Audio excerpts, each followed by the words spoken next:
Good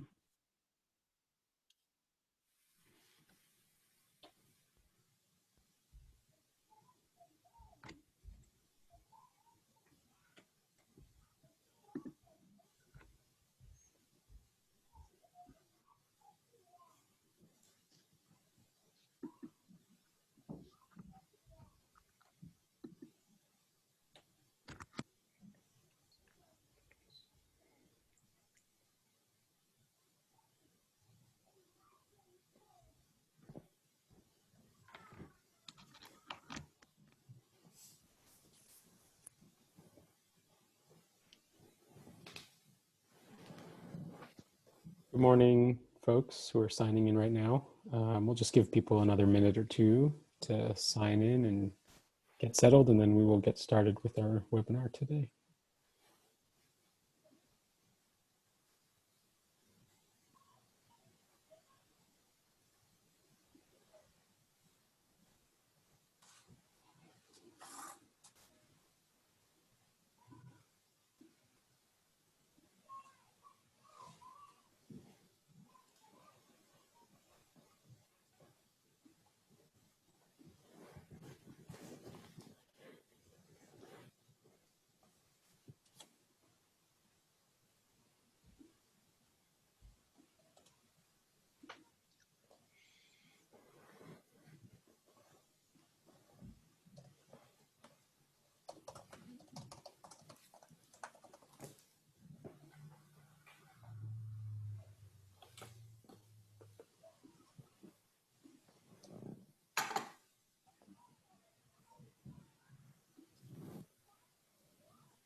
Okay, so I think we're going to go ahead and get started. We've got a nice crowd already online. I'm sure we'll have a few others calling in, but I want to make sure we've got lots of time for today's very exciting session. So welcome back, everyone who's been calling into these webinars.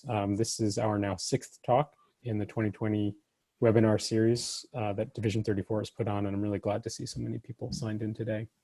As usual, we'll have the Q&A box open throughout, so feel free to post questions at any point, and we'll make sure to reserve a few minutes at the end of the hour when our two speakers can respond to questions as they come up.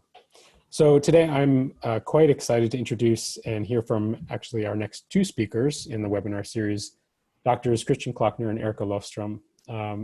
Dr. Klöckner is a professor of social psychology at the Norwegian University of Science and Technology, where he runs the Citizen, Environment, and Safety Research Group, which works on tons of really interesting work that I'm hoping we'll hear about today. Dr. Löfström is a researcher in the CES group, and she focuses largely on the topic that we're going to hear about primarily today, disruptive communication. So today, Drs. Klöckner and Löfström are going to be talking to us about the concept of disruptive environmental communication and present to us some of the recent findings from their own lab group on the power of art for communicating environmental issues. So at this point, I will turn it over. I believe, Christian, you're gonna get us started here. Yes, I will. Thank you for the invitation. And it's a great opportunity to actually pitch an idea we have been carrying for some time now, which is about this disruptive communication idea. And what we are going to do today is that I will tell you something now. The screens seem not to switch. Well, let me see how that works. Now we're here. So I will tell you something about why we think that things are urgent, and this urgency needs a different way of acting and intervening than we are doing at the moment. So we are going into the question of why are we not acting and who is we. I will talk about the difference between incremental and disruptive change, which I think is quite important for the challenges we are facing. I will tell you what we mean by disruptive communication. I will tell you something about disruptive communication as a means of creating change, an idea that we are now testing in a new project. I will tell you something about results that we have from previous projects on art as a communication tool or as a communication device. I will also say some words about the COVID-19 pandemic we are facing at the moment, because it fits in a way, well, nicely is the wrong word, but it fits with the idea of disruption and transforming societies. And then I will hand over to Erica, my colleague, and she will tell you something about some results from our pilot study on this idea that we did last year, where we tested some of the principles that we are building into this disruptive communication idea. So what is the point of departure?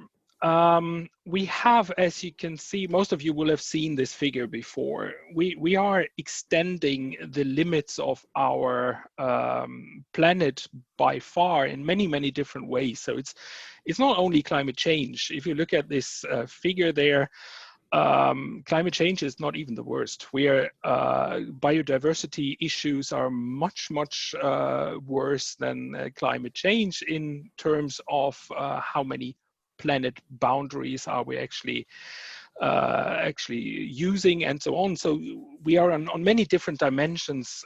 We are extending what our planet can actually carry.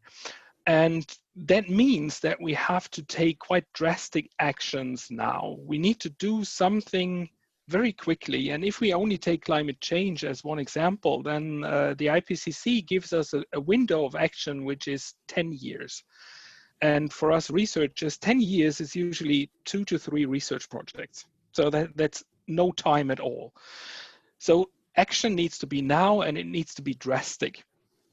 And what have we psychologists been doing in the past? So we have done a lot of research on many, many different factors. We have looked at attitudes, for example, habits, social norms, the impact of values, more recently, the impact of identities and cultures, structural impacts on our behavior, factors as emotional reactions, self-efficacy, need prioritizations, and so on. So we have identified quite a number of factors that impact people's decisions. And we have tried intervention strategies based on these factors here.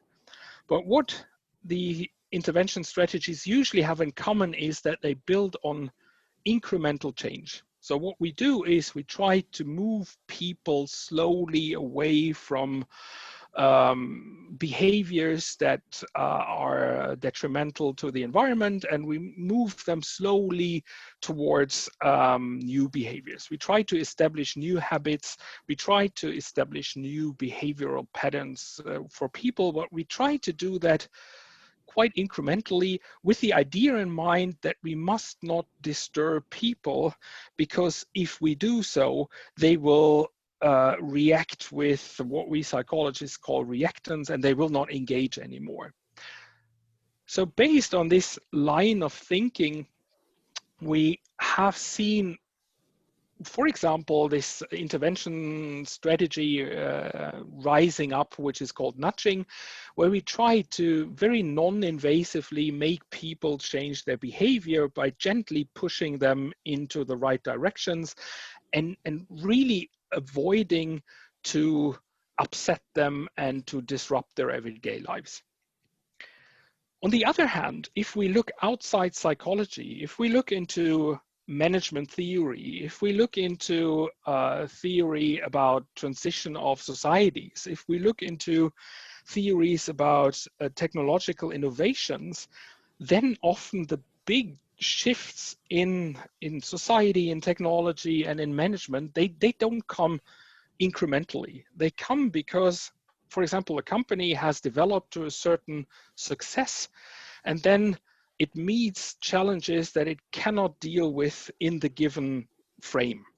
And that leads to some kind of chaos, some kind of wake-up calls in between. We need to do something. And then either the company changes dramatically or it dies. So a very prominent example could be the cell phone company Nokia, which was world leading for many, many years developing cell phones. And then at some point they did not adapt to this new trend or this disruptive trend of smartphones, and they were off the market within very few years. So they did not see that they need to drastically change their strategy. And if you look at other kinds of change processes, then it's often a process where there is a certain stability for some time. So things work well. We have established the ways of doing, the ways of thinking, the way of practice, but then there is some kind of problem that we didn't foresee, and this problem makes us need to rethink things. And in the beginning, we are resistant to do something with it. So we try to cling to what we had before, and that leads us into some kind of chaos where things didn't work. And then suddenly, from this chaos, from this distortion, from this disruption, new transformative ideas might emerge. And these ideas then might lead to a new status quo, a new equilibrium over time.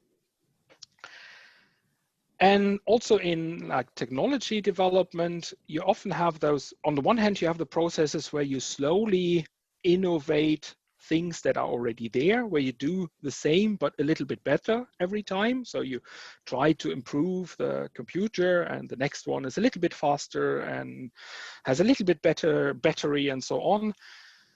And then there's, on the other hand, this disruptive, very quick transition happening where some things make the old things just obsolete. So just think about, for example, how smartphones made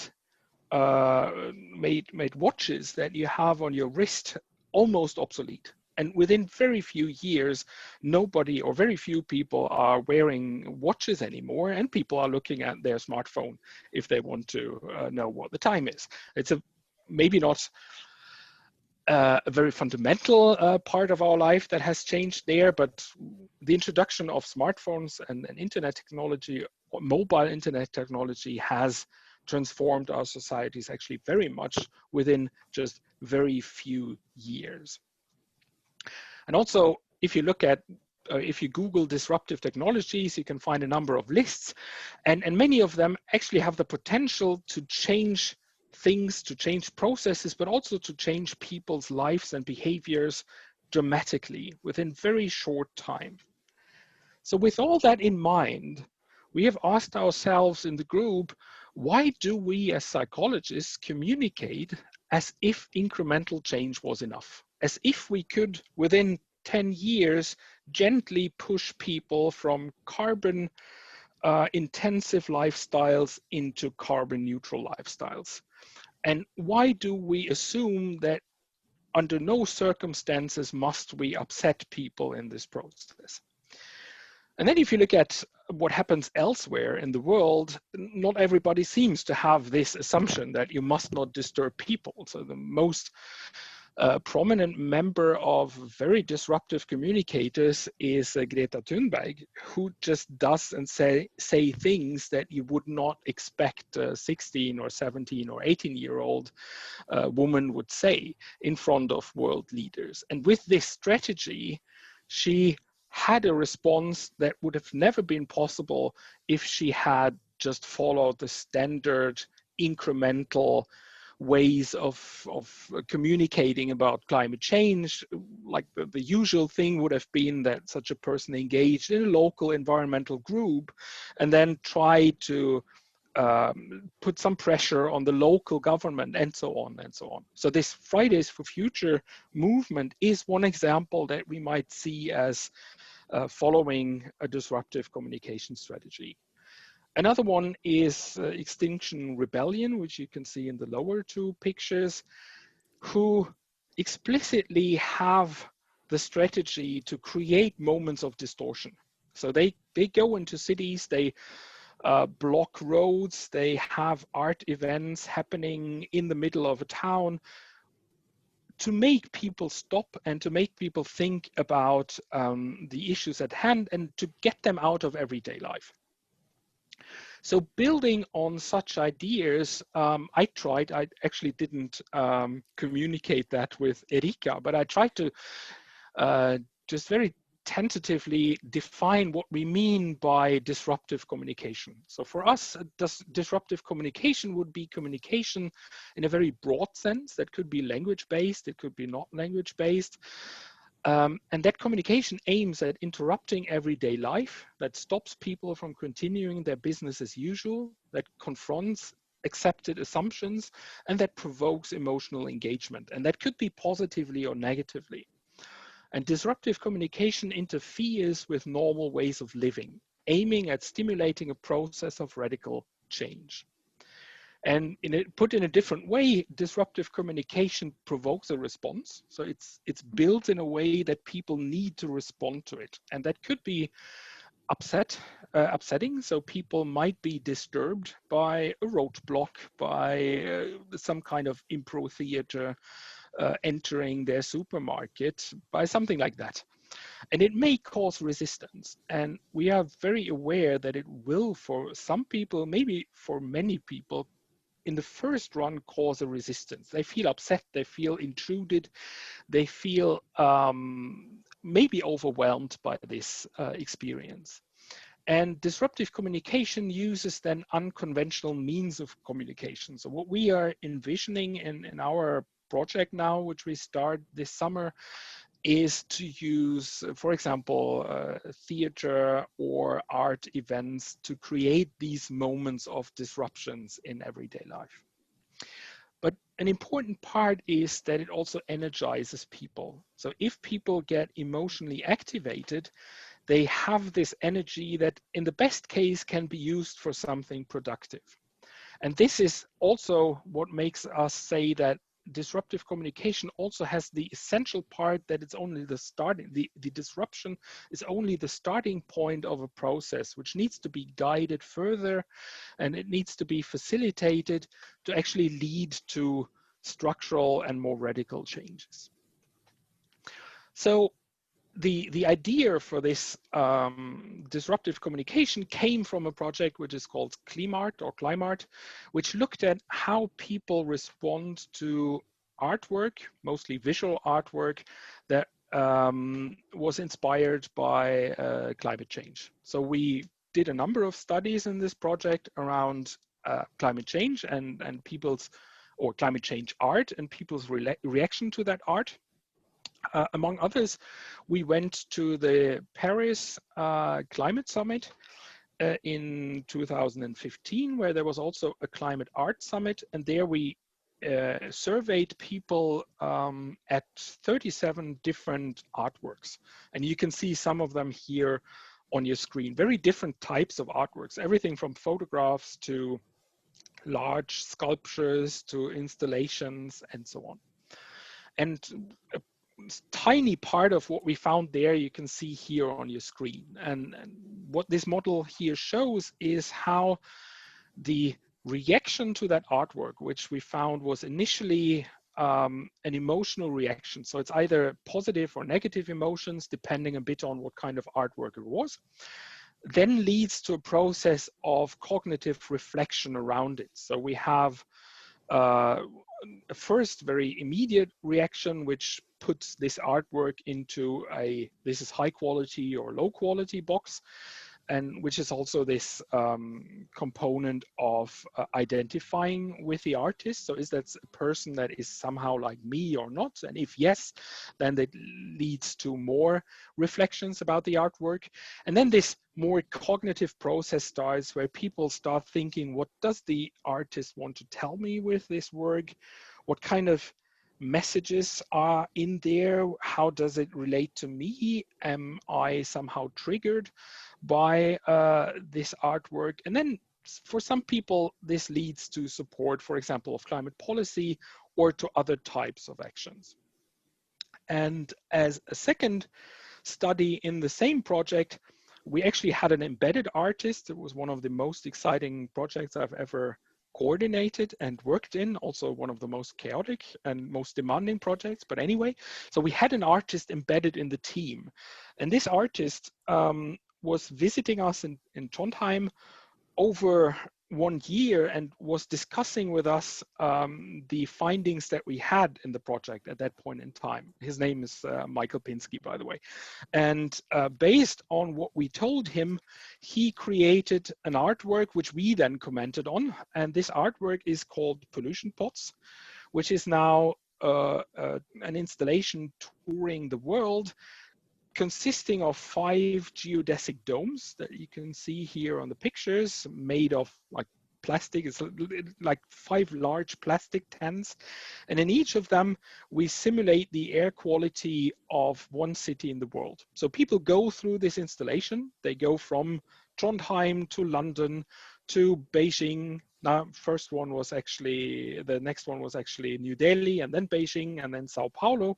And they were smelling and feeling how the air is in one of those cities. So we simulated the smell, the visibility, the temperature, the humidity in these cities to create a bodily reaction to how it is to be in cities with high air pollution. We know that air pollution is not the same thing as climate change, but it's something that people connect directly to emotionally. And that we could also see in our evaluation studies of this installation. So we did a quantitative evaluation, which I'm not going to talk about now, but we also did a qualitative evaluation where we interviewed almost 100 people that went through this installation. And what we found in general was that this artwork actually, on the one hand, triggered them very emotionally. So people were usually quite emotionally activated when they came out of this installation. And they said that this installation was really good in reducing the psychological distance to the places in the world where this air pollution is. And it also, for many people, made the link between our consumption here and air pollution caused in other parts of the world. But what we also learned in those interviews was that people found different ways to deal with this emotional activation. So for some people, this actually led to a process of activating norms and values, becoming or developing a feeling of responsibility to do something, and then even changing their attitudes and leading to some action. So I always like to tell the anecdote of a couple that went through the pollution pots, and when they came out, they told us that, well, we were in the process of buying a car. They were in the process of buying a car at the moment they went through. And then after the experience, they were convinced that they should buy an electric car, at least if they buy a car. So that for them, it actually made a difference in their actions. But other people felt so overwhelmed by the experience that they afterwards didn't know what to do and needed to deflect the experience in the pollution pots. And even other people came out and asked or just concluded with, oh, poor people living in Beijing or New Delhi, thank God I live in Norway and I don't need to breathe that air every day. And there was no more thinking or action following this initial emotional activation. So we will come back in the second part that Erica is going to tell you about more about how we think that we need to follow up such initial impulses that the pollution pots were giving people. But first, I would like to say a couple of words about what we maybe can learn from the current pandemic that we are in, and countries around the world are in very different situations. So here in Norway, it almost feels normal again, whereas other countries are far from normal. But what we learned in the last 3 months is how quickly a strong disruption can actually make people change their behaviors, adjust their lifestyles, and apparently have even longer lasting effects. So what we see in Norway here, for example, is, well, we live in a country where people trust their government, which is a big advantage in the current crisis. And people basically obeyed to the instructions they got, to the lockdown procedures, and were very much motivated to implement them into their daily routines. Now, are Norwegians not the most intimate people to start with? So this social distancing is somehow baked into Norwegian culture already, but the COVID crisis changed it even more. So there's hardly anyone shaking hands anymore in Norway, for example, at the moment. And this seems to be something that also carries on now that the restrictions are lifted up. And I think that we can learn quite a bit from this massive disruption of our societies for the smaller disruptions that we are planning to impose on societies in our project. Unfortunately for our project, the COVID-19 disruption was so massive that we decided we cannot compete. So we need to put our project on hold until life is more back to normal. So we now start first with half a year delay in the autumn this year. So for the remainder of the talk, I hand over to Erica, and based on what I already said, I asked the question, is disruption alone sufficient, or what else do we need? Yes. Hello, everyone. Am I being heard properly? Yes. Okay. So no, the answer to that question, Christian, is obviously no. It is not at all enough. But it is a good start. And I like to think of it as a way of rocking the boat, get us engaged. And if we handle the engagement, we can provoke in this case, because I think we do provoke people in a way. We can actually turn this into engagement that is positive, and we can also go into what I've called here a co-creation mode, where we can find radically different new ways of doing things together based on we get ourselves, our behavior and impact on the environment of it basically in our faces. So we have done a little project to test out this methodology for handling the engagement in a way that can turn it into a constructive, co-constructive mode or process for us to find new ways together. So I will take you through the 3-step method that we have developed for, we call it nature in your face. And of course, it's based on this confrontation. Next. Yes. So first here, I go back to what we talked, what Christian talked about earlier, the pollution pods. And I just want to say that this eco-visualization has been done before in many different contexts in the world, more or less confrontative and more or less intrusive in the world. And we have been discussing a lot of ways of disrupting people, Christian. We started to discuss if we should try to make the city more difficult for people to travel from A to B, just to give us something new to think about. And for me, it started when I was a kid and I was sailing together with my parents in the Stockholm archipelago. And I saw these islands where it said it was not allowed for us humans to enter. We were not allowed with our boats. We could not go there because nature is doing something important. It was the birds were nesting. And I thought, as a child, I thought that was really fascinating, that there were actually places in the world where we humans could not be because we could destroy things. And for me, this has kind of got me thinking in hindsight that this was probably the first time I started to think about this disruption mode, that it's actually, it made me think about why are we so harmful for nature? What are we doing? And that's where it all started, Christian and me playing with the idea of people having to make detours to go to work, and discussed how it might be fun to see how they would react, but maybe it wouldn't really work alone as an intervention. We need to do something more. So we do willfully put people out of their comfort zone in a way with these interventions, or this confronting us with nature in places where we are not expecting it, or making us respond to things that we are not used to. So in a way, we put humans in the backseat, and we tell us that, okay, but we may not be the only important thing here. Next. So what we have developed is a versatile methodology for participation that is designed to help us take a leap forward.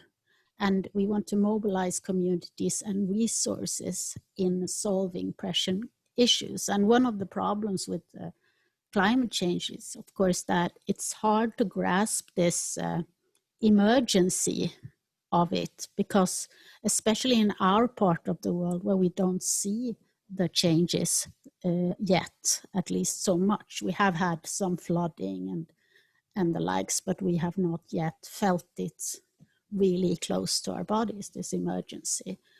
So we kind of needed to see how can we make this more imposing on us, and that's where we use eco-visualizations. Okay, next. So based on this idea that we can harvest or benefit from this engagement, we can create with the emotional triggering, or where we try to make people react and disrupt everyday life. We have a 3-step process, and the 3 steps are quite simple. First, you have a big problem and you put it in our face like a big, huge thing that we need to solve. So this can easily lead to people feeling that they can do nothing about it. It's too big. It's not, we cannot manage it. So we need to make it smaller. We need to make the problem smaller so we can manage it.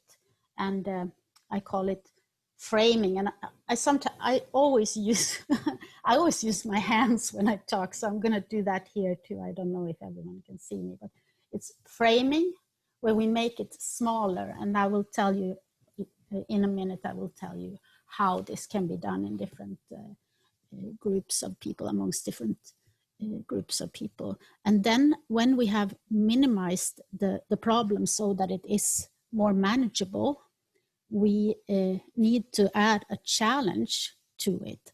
This challenge should be ambitious. It shouldn't be designed. It shouldn't be to so that we fall back on the incremental steps that we have already designed. We need to be more bold and more ambitious if we are going to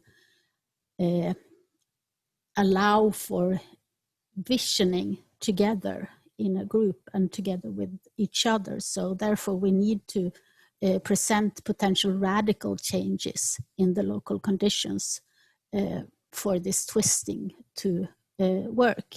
And then once we have done this twisting, which I also will show you examples from the pre-study we made to illustrate, we need to also go into the using stage. We need to take these ideas further. We need to at least acknowledge and follow up on the ideas that are developed. And also, which I am very eager to try later, is to also implement some of the ideas into actual practices, which we will be able to do in the main project. Next. So the pre-project, or the test, the pilot we did, was in Kristiansund. It's a Norwegian coastal community. And we had a case of trying to achieve plastic neutrality, because the municipality there had a huge amount of problems with plastic floating ashore along the picturesque shoreline. I think on the photo on the screen here, you can actually see the ocean in the back behind the big pile of plastic, and then you see some mountains also. It's a very striking contrast between the beautiful, beautiful nature of Kristiansund and the totally devastating amount of plastic that floats ashore on their shorelines. Next. So what we have done is to perform vision workshops based on the plastic neutrality ambition of Kristiansund municipality. And we have made one with grown-ups that are participants. That is a total of 6 participants in one group, of which 4 are employees in the municipality, and 1 is a political party representative and 2 representatives from local businesses. And they were the more, or should I say, the more holistic focus, the more general focus group. We had another one with more technology focused participants later. So we had first we had one vision workshop with these participants, these ones, and then we had another one with the technology focus where we had more businesses, local businesses, and plastic recycling business startups and the like also participating. And we had people from the marine sector in that group. And these were 12 participants who were taking part of that. And then we also made 2 adjacent workshops with children in the 5th grade. That is 10-year-olds of two full classes of school children. And I will tell you more about the results soon. Next.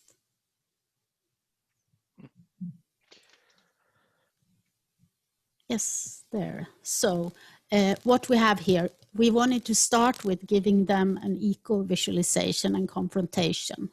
And since this was a pilot project, we did not have resources to make really advanced eco-visualizations in public spaces and in, well, we couldn't go full eco-visualization and disruption on these people, but we did have the shoreline of Kristiansund and the plastic that floats ashore as a very striking contrast. So what we did was to show pictures from their local community of these that I had taken earlier together with a guide there, so we could show them their own plastic problem, ocean plastic problem.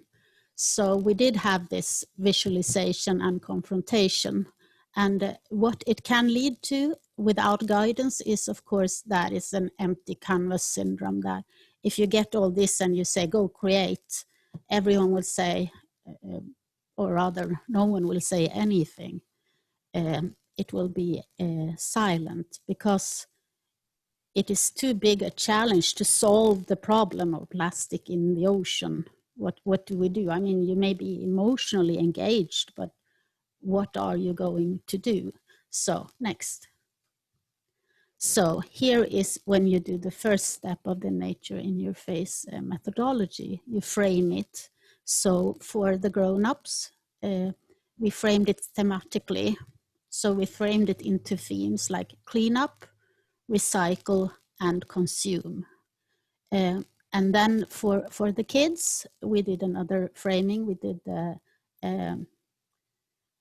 locality. So it was home, classroom, outdoors, and in the grocery store. So next. Here are the kids during the first stage of the workshops. That is the framing stage. Next. And then what you do after you have framed it, you add a challenge. So for the kids, we opened up for 0 tolerance for plastic in their context. So we divided them into groups to work together, 5 and 5. So we had 10 groups with 5 students in each, or pupils, and where we told them that we wanted them to identify plastic in their context. We wanted them to replace, remove, and engage in removing it. And then we basically gave them a lot of tools to be creative, big blank papers, and pens and colors and magazines to cut from, and glue and everything.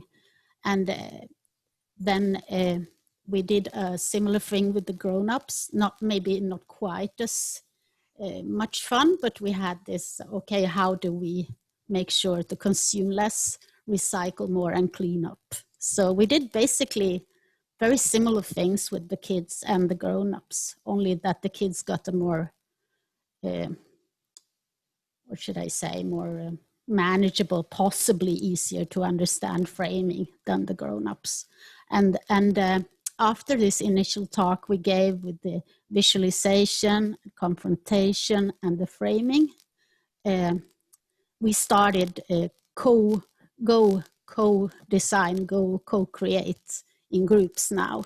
And to our excitement, everyone was just going totally wild with the creativity, and we had so much amazing ideas coming up from these groups, both from the work of the adults, but also of the children.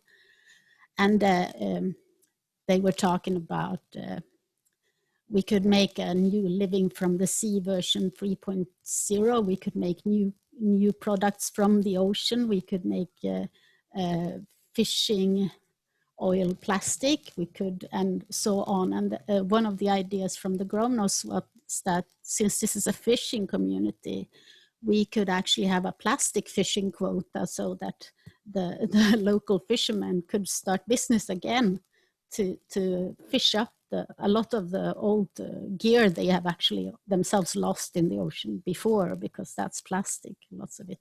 So it was also an idea to have you could pay the boat, the local boat that goes between the islands, because it's island community. You have to go from one isle to another. In Kristiansund, you could pay with plastic on the boat and so on, and the municipality were willing to do that. One of the kids came up with a fishing net that could only catch plastic, but would let all the sea creatures go through it. And of course, not everything is possible to do. But the important thing here with the twisting stage is that you need to be open for creativity and have this yes and approach rather than this no but approach. So you need to encourage each other and ask questions. If someone has an idea, you have to be supportive, even if you think it's a crazy one. And this goes for us who were also walking around trying to support the groups when they were working. We tried to encourage them rather than say that, no, you can't do that because. So next. Here is one of the kids groups that they also presented their, so this is the work that one of the groups did of the kids. And you can see they have made a planet, and they have made, they wrote some texts about grown-ups, you've made a mess of things. Now it's up to us children to solve the problem. And they were really like engaged, and they were presenting their work to each other at the end of the workshop. Next. And then of course this use it stage that I already showed a little bit of, because they presented their works to each other. And that's where you kind of end the twisting stage and you go on to this using, the last piece of the workshop. And this is the least explored stage from the initial study we made, because we could not follow up because of restraints in time and money, of course. So we needed a main project to follow up, which is now what we have gotten money for. So we can actually implement the solutions we are getting later. Next. So this is the using stage for the kids. The workshop ended with the big prize ceremony, and the mayor of the city came and gave everyone a diploma. And being Norwegian, we had to make everyone a winner. So we had different motivations for all the groups why they won, but they all won. And they had their the artworks they made together in groups were put on the walls in the aula in this room where you are, and they got also recycling bins for plastic, paper, and for the classroom, because this was something that was lacking. So both classrooms were giving that as a prize after suggestion from the teachers. Next. So conclusion of the pre-project, we could say that we had innovativeness, creativity, happiness that far exceeded our expectations. And we do feel that we are confident that the Nature in Your Face methodology successfully approaches the need for major changes in the way we use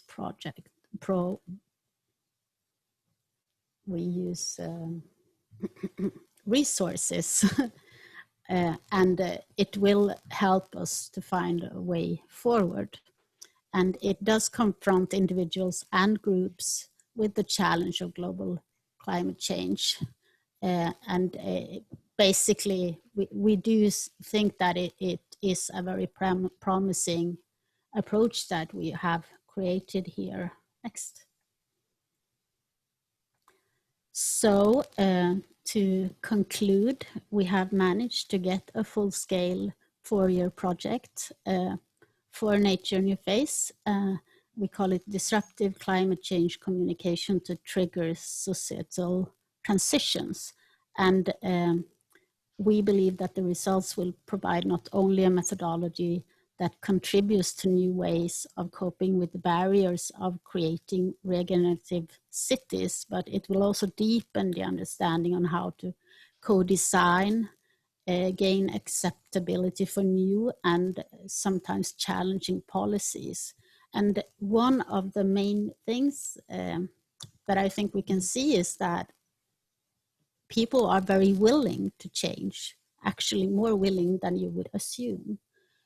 Because the children were actually suggesting they could do without a lot of things. Suddenly they didn't even need the PlayStation, which is kind of mind-blowing when you think of it, at least from my perspective. Next. So with that, I would just like to conclude and say thank you for the attention. And I guess you may have, I've already seen there are some questions, so I hope we can get to answer some questions. Yeah, thank you to both of you. It was really great to hear about these projects, really interesting. And I think also, exciting, and also forces many of us to think in a somewhat new way. So it's disruptive within our field as well, which is exciting to me. To try and force both researchers and practitioners to be thinking outside the box and to be pushing for something more than incremental change. So yeah, we have a couple questions listed in the Q&A. I've got a question as well. We've got another one coming in. So the first one asks, and this came up a little bit, Christian, already, but what do you think about and how do you think about reactance in the context of disruptive communication? And now you have a little bit of experience with this the pilot project. I'm assuming you're going to have a lot more experience coming across people who react quite strongly and not in a positive way to your disruptive attempts. So, if you could talk for a minute or two, maybe Christian or Erica, about reactance in the context of your work. Well, first of all, yes, there will be reactance. The more disruptive we are with what we do, the more potential there is for reactance. But I would regard reactance in the first place as something that is good, because it's also built on an emotional reaction to what we do. So the art will be in the whole approach to embrace the reactance and say that is a valid response to what we did, but what is it you're reacting to? So what is the barrier that you're reaching, and try to involve these people and acknowledge that they have a valid point, and then involve them in the process of these workshops afterwards. I know that not everybody will do that, but we have the experience from the pilot that actually more people than you would expect are happy to be recognized. So if they initially react negatively, that is fine within this methodology. That's actually better than not reacting at all. And we need to acknowledge that this is a reaction that expresses something for that person, and hopefully makes that person engaged enough to be willing to talk more about it.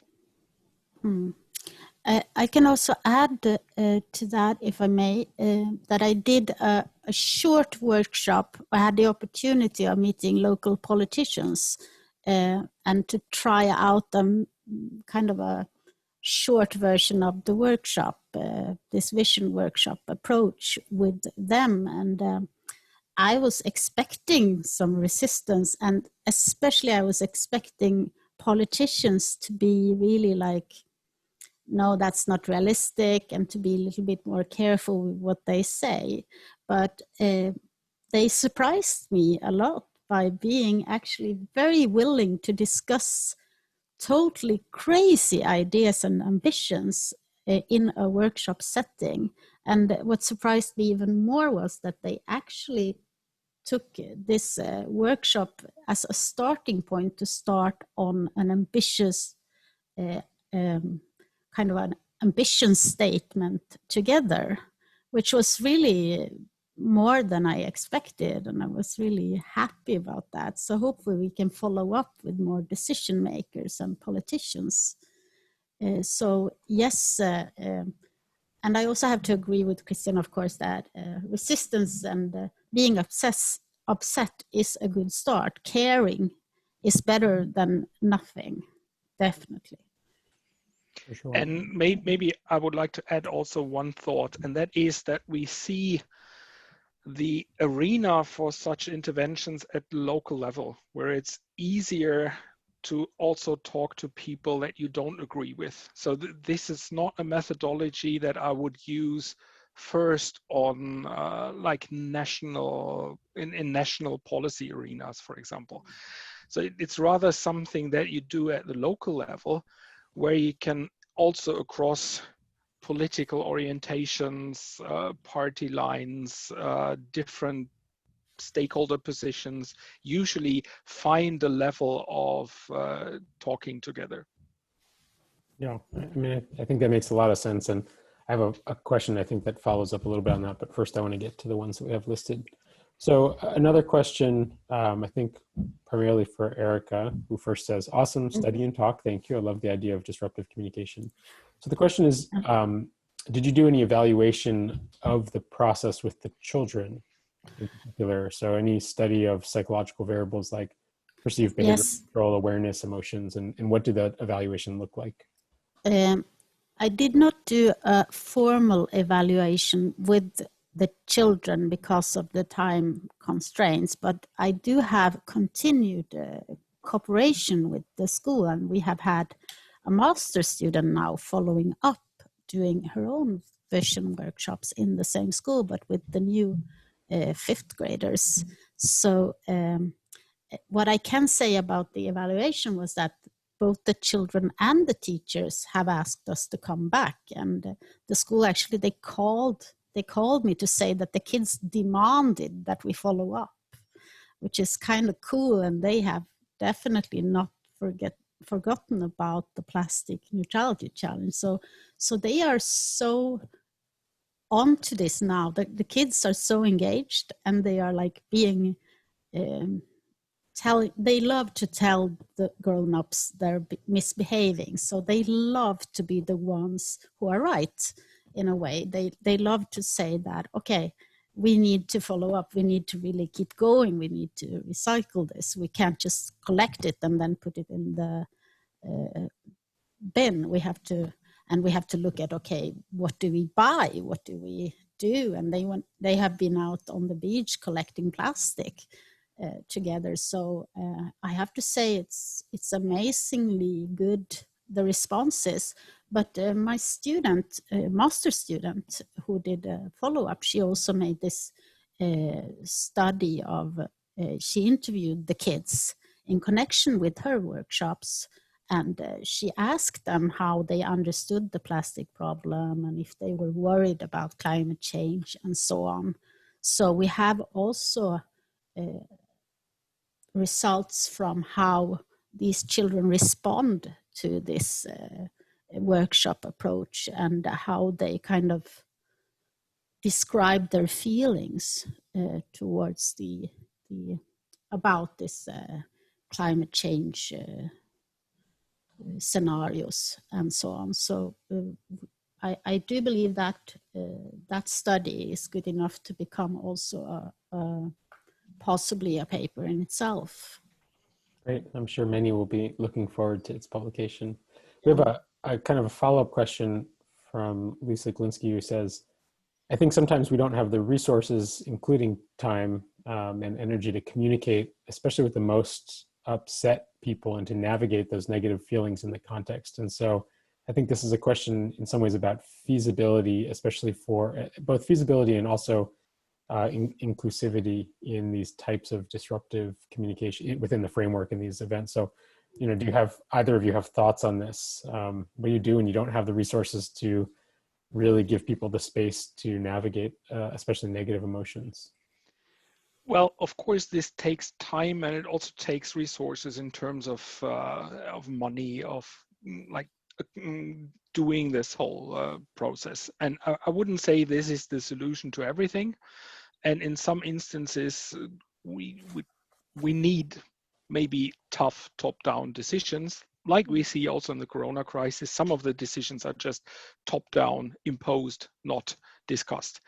And they work if people see why things happen. So there is a room for all of the strategies. And just to be clear, there's also room for the incremental strategies and for nudging. I'm not saying that we should now do everything in this way that we propose here, but we see that there are certain arenas, certain questions where we cannot succeed in either with a strict top-down or only in an incremental way. And we see this as a kind of in-between thing where the solution comes from the community. For example, we have in Norway a very top-down wind energy policy making. And this has run into a complete lockdown of positions. So now we have a strong opposition to wind farms in Norway, basically, I would say, because people were never really involved in developing the concepts and the placement and so on and so on. So if we had a different process behind that, which is more in line with what we propose here, I'm convinced that we would in the long run be actually faster than we are now, where the wind power industry in Norway is basically thrown 10 years back, if not more, in time. Yes, I have one thought also on this. When we disrupt people and we challenge people and the way we do things together and the way we use resources in fundamental ways, we question things.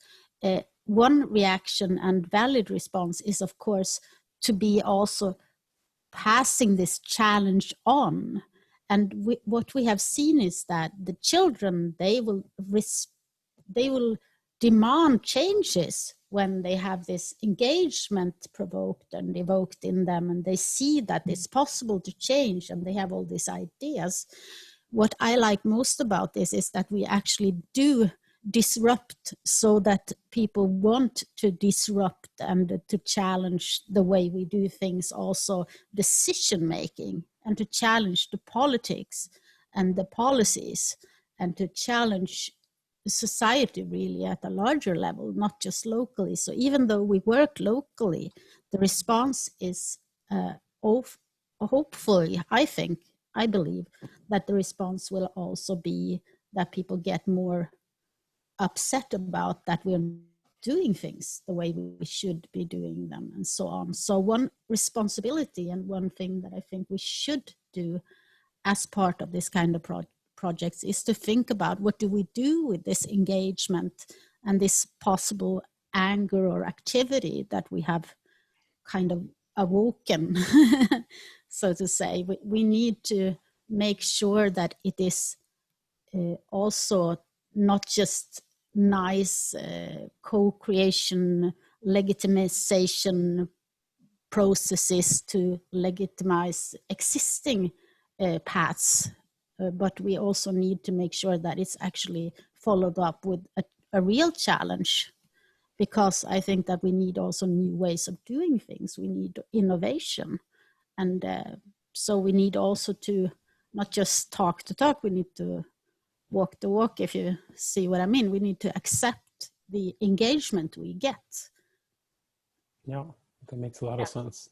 So we're at 101. We have one final question. I'm hoping maybe Christian or Erica, you can answer in just 30 seconds. There's a question: did you have any challenges in getting ethical approval for the study? And I actually also had some questions that I can follow up with both of you at some point around just the broader ethics of disruptive communication as an intervention tool. Well, so far we didn't have any problems with ethical approval. We had questions. Yeah, and well, regarding your question, that implies that is it ethical to actually disrupt people in what they do? I don't have any ethical problems doing that. What we're doing is not like in the long run stopping people from doing things, but what we want to do is in a playful way make them step out of their everyday life. And I cannot see that this is an ethical problem, to be honest. Great. Well, thank you to both of you again for joining us today, and for everybody for attending today's webinar. And I hope we'll see many of you back in a month when we talk with Sarah Mancall from SPICY about advocacy in the environmental domain. Thanks all. Signing off. Thank you. Thank you. Bye.